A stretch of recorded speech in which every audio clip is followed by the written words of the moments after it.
Love. Some would say it took a backseat when the pandemic forced us apart. As a family-run and proudly Canadian-owned company, Charm Diamond Centers saw the need to bring us together with tales of love and created the Canadian Love Map podcast. Since then, we've shared hundreds of real, uplifting stories that prove love conquers all.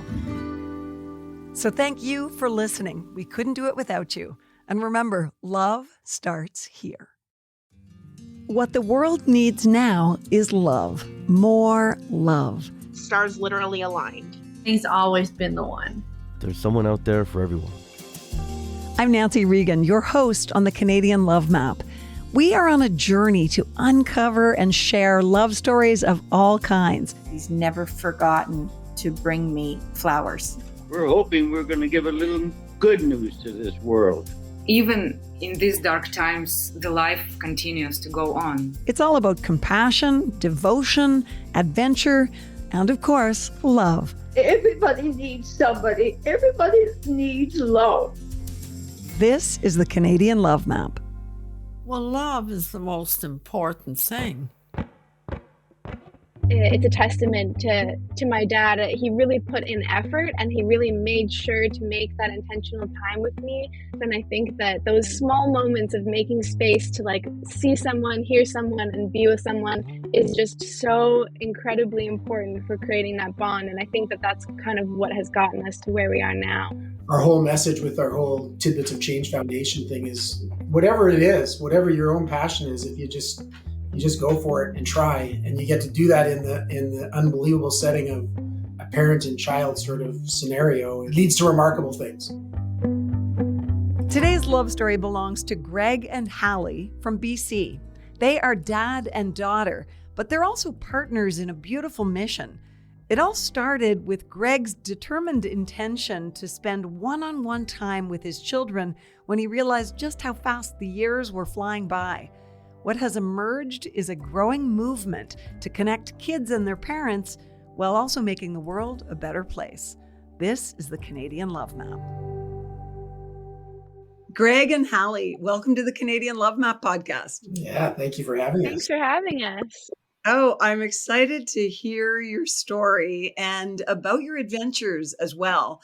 First of all, your father and daughter. What was your relationship like in the beginning, as when you were a little girl, Hali? Let's start there. I would say that I've always been pretty keen to spend time with my dad. As a little girl, I'd go to work with him like every day and just like do deliveries with him or get to like go do whatever he was doing that day. And I thought it was the coolest thing ever. And then anytime he wasn't working, I was like, so now we're spending even more time together doing something else. We've always been very close, and I've always been very keen to spend as much time with him as I can. How would you describe your dad? Very hardworking, very intelligent, and just very kind. He's very funny and open, and people can read that off him right away. I find he's that guy that when he walks in the room, everyone goes, Greg! Greg, okay, I can't imagine a better description than that from your daughter. How does that feel to hear?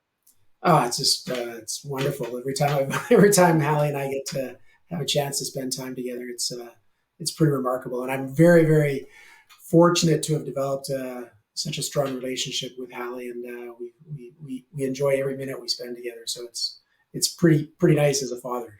What was your perspective of your time when Hali was a little girl? And what were the circumstances when she came into your life, for instance? Yeah, pretty amazing.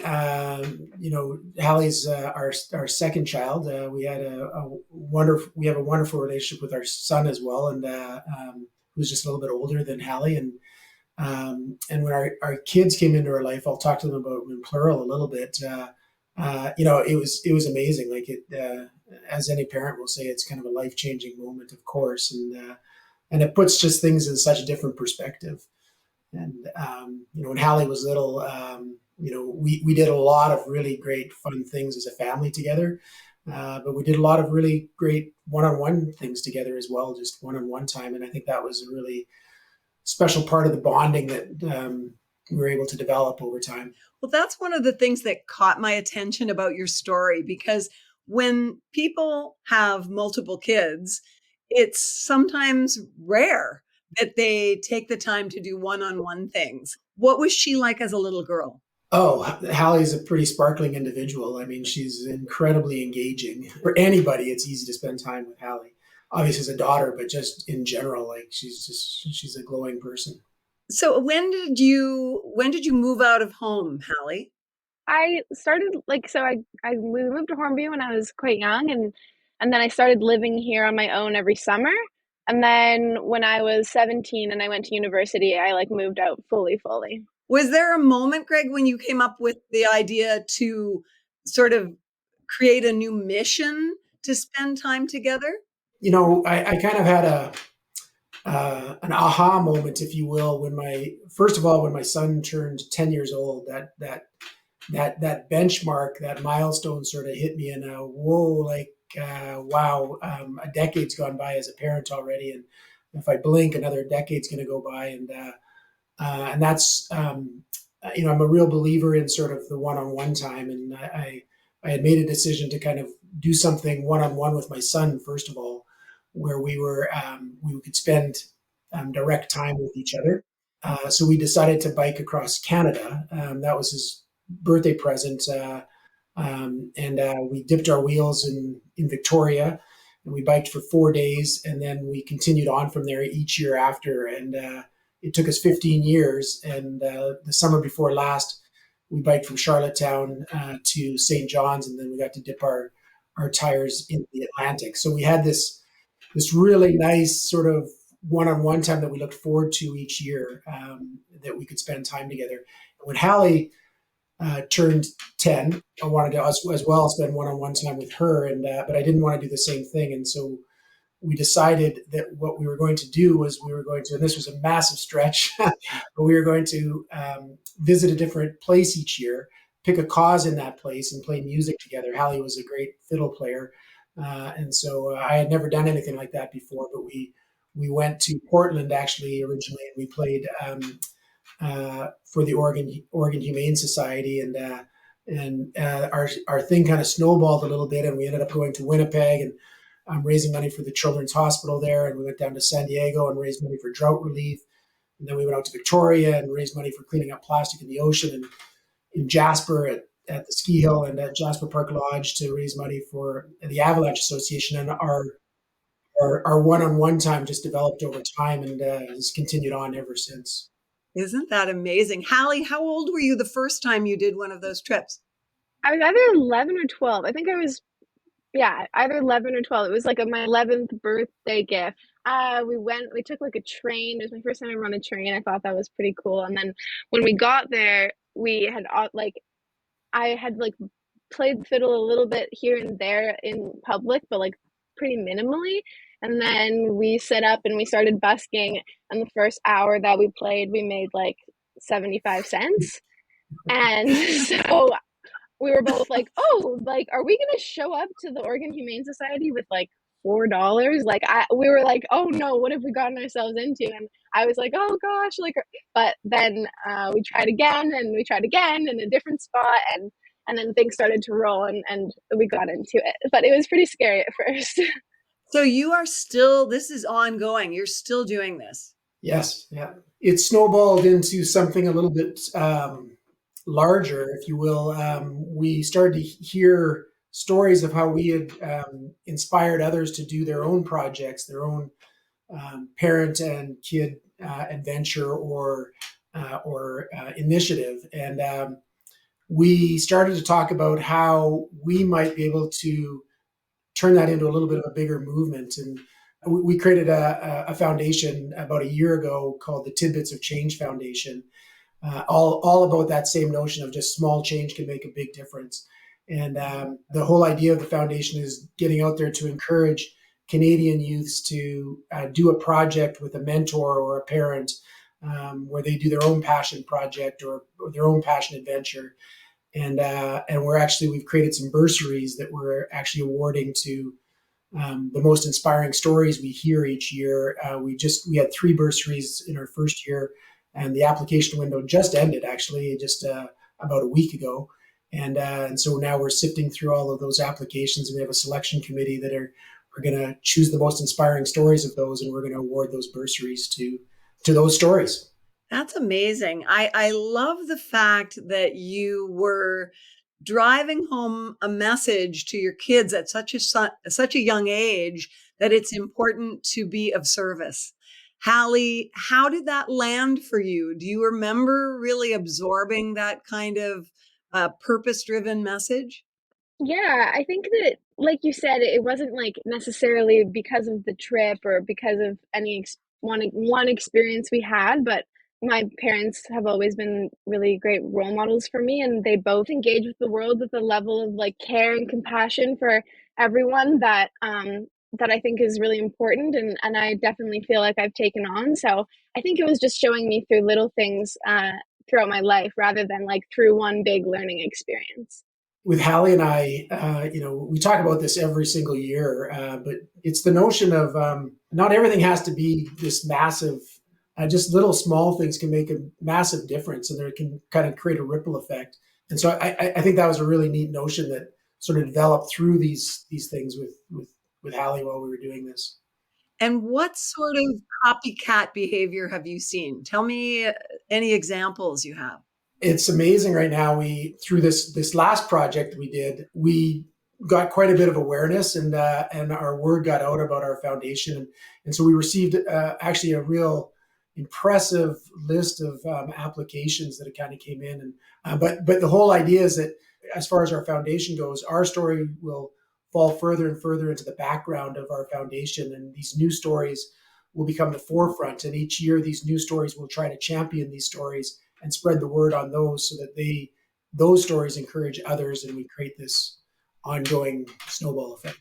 I love the fact that you use the snowball metaphor as well, because are you both skiers? Yes. Yeah, very And much so. and that took you on a different kind of adventure. It certainly did, yes. Okay, I am dying to know about this. When I saw one of your videos on social media that showed your trajectory, and I literally had my jaw hanging down. I had to close it. So tell me about your ski trip, shall we say? Yeah, it was pretty funny. I kept telling my friends, like, they would be like, "Oh, what are you doing this, like, coming up?" Because I'd been traveling a bunch. Like, "Where are you going to be next?" And I was like, "Oh, I'm going on a ski trip with my dad." They're like, "Oh, that's fun." But they wouldn't really like ask another question about it. And then, like a month later, I'm still skiing with my dad, and they're like, "Hey, where are you?" I'm like, "Oh, I'm just on that ski trip with my dad." They're like, "Still? Like, what are you doing?" And I was like, "Oh no, like it's like we're skiing every single shared resort in BC." And they were like, "Oh my God, I thought you were just going on like a little trip." Okay, that it just I think hearing that people are going to go, okay, how many is that?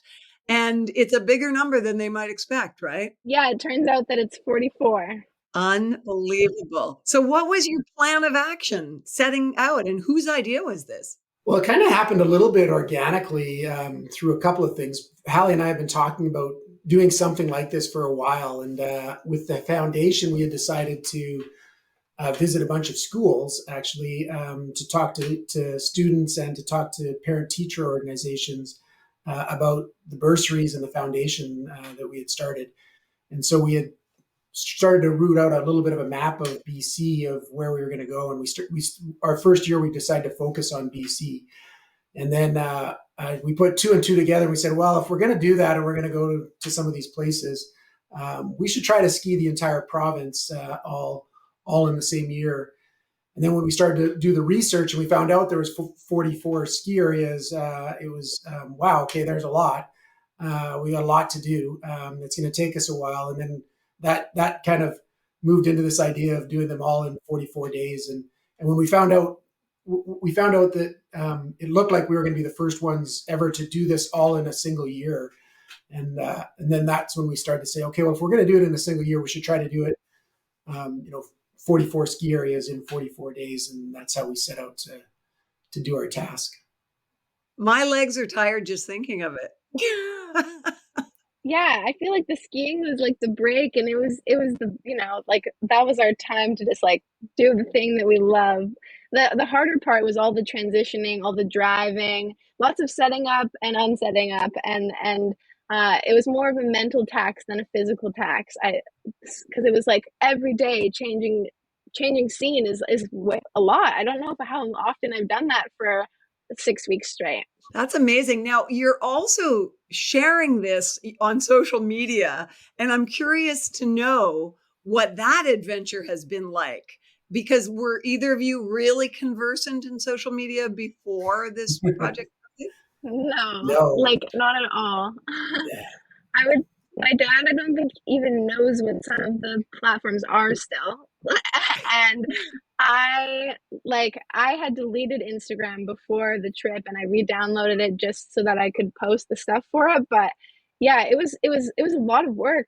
Kudos to people who work in social media. I don't think it's a job for me because I was like exhausted by it. But it was a really good learning experience and it was cool to try something new, and we worked really hard together to make those videos and make blog posts and to get everything out at a reasonable time. It was pretty daunting, and it did turn out to be one of the most challenging things of our trip. And we started the trip when we started. We started on January the 25th, and we literally launched the Instagram. Instagram is where it really kind of took off, and we launched that platform days before we started, just a few days. And the first day we were skiing, I think we had our followers were about 6 people, and our views were about 9, and then the thing just started to grow, and over the 44 days, it actually amazed us how it kind of took off a little bit, and we ended up at the very end there was nearly 2 million views of our collective Instagram posts and stuff of people following the journey. We couldn't share the great stories that we do here on the Canadian Love Map podcast without the amazing support of Charm Diamond Centers.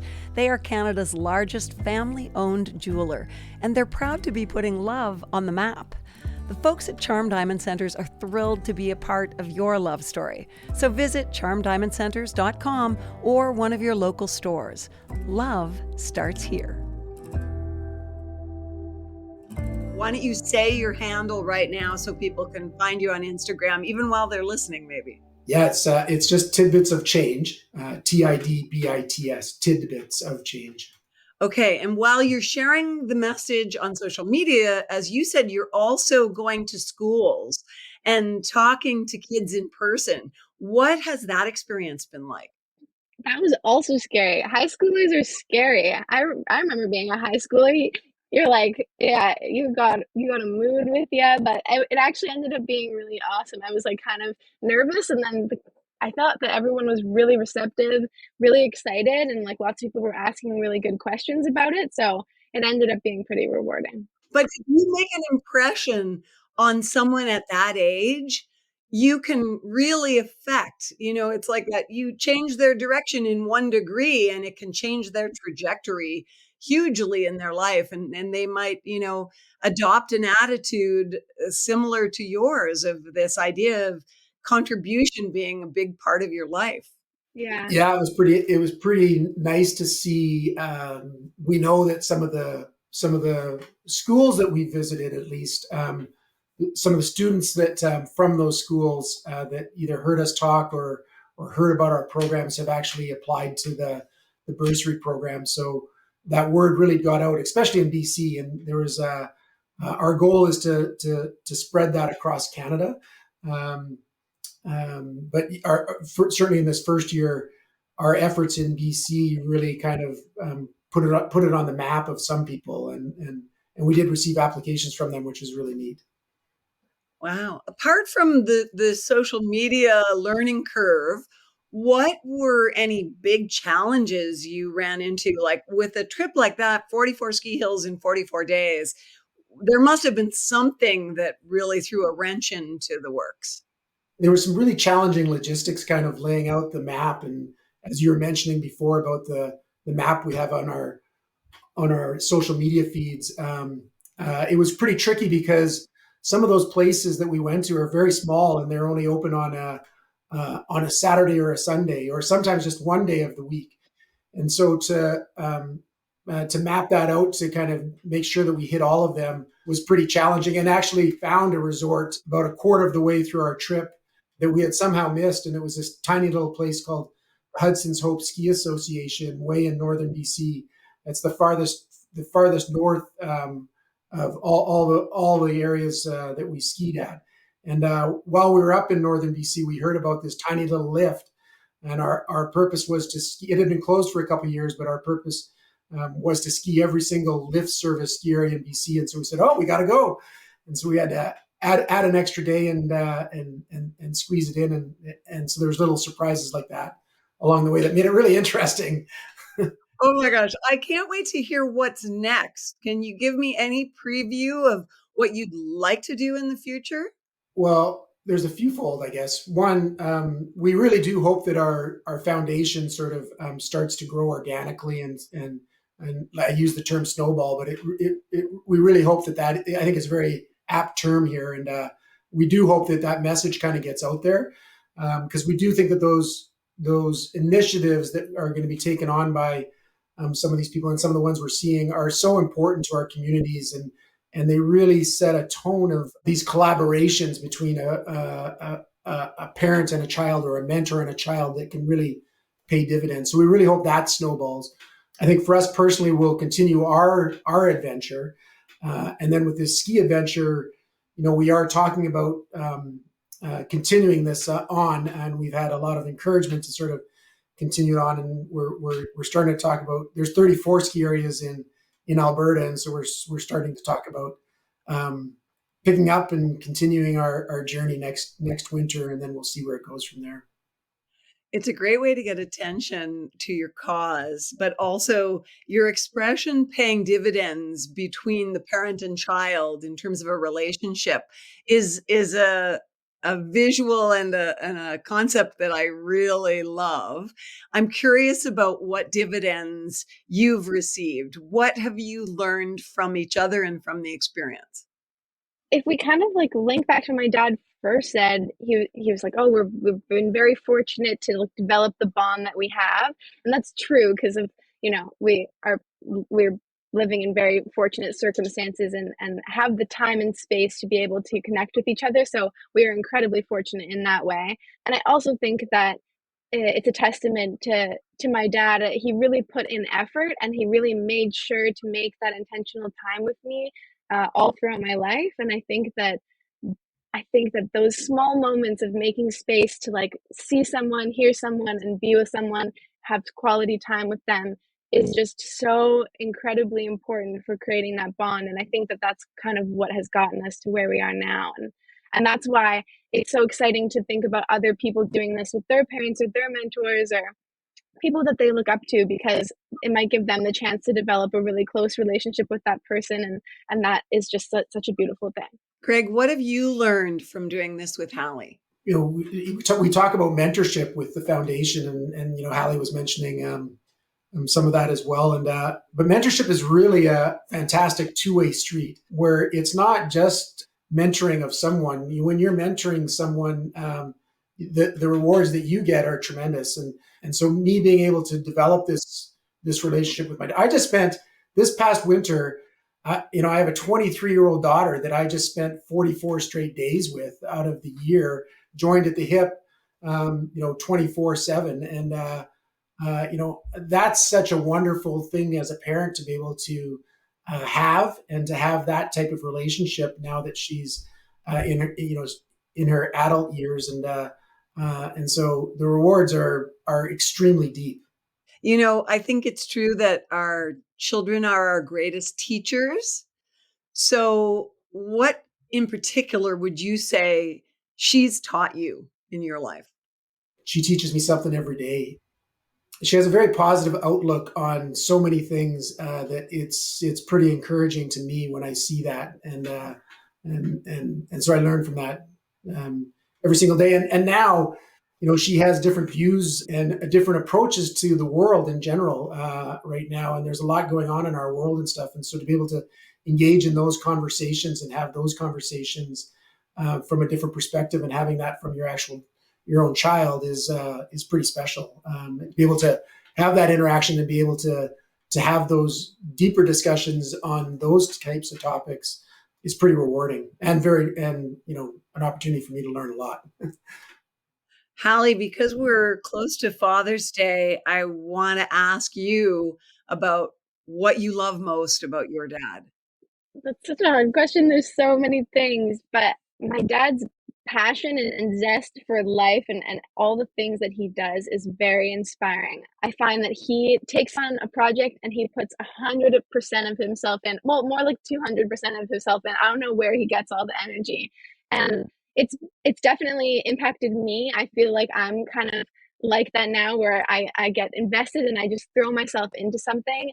And I totally give him credit for teaching me that. And he's kind of always had this like, just try, just ask, just go for it attitude about everything. And it's been super cool to see that on our trips and see him kind of just be like, you know what, I'm just going to go ask those people if we can set up here. I'm just going to go see if this person wants to do an interview with us. And he just tries.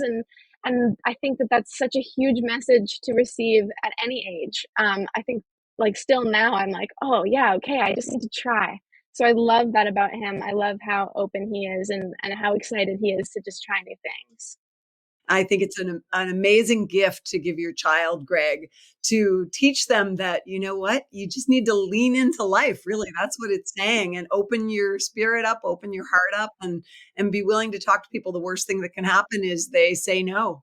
Yeah, that's for sure. And I think that's part of our whole message with our whole Tidbits of Change Foundation thing is whatever it is, whatever your own passion is, if you just go for it and try, and you get to do that in the unbelievable setting of a parent and child sort of scenario, it's pretty it leads to remarkable things.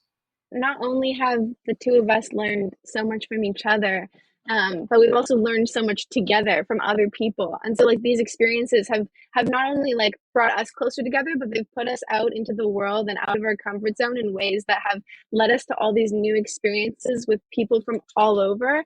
And that teaches you so much. I think it's so important to engage with people from different perspectives and different walks of life. And so I feel like that has been also a really rewarding part of the experience for us as a duo.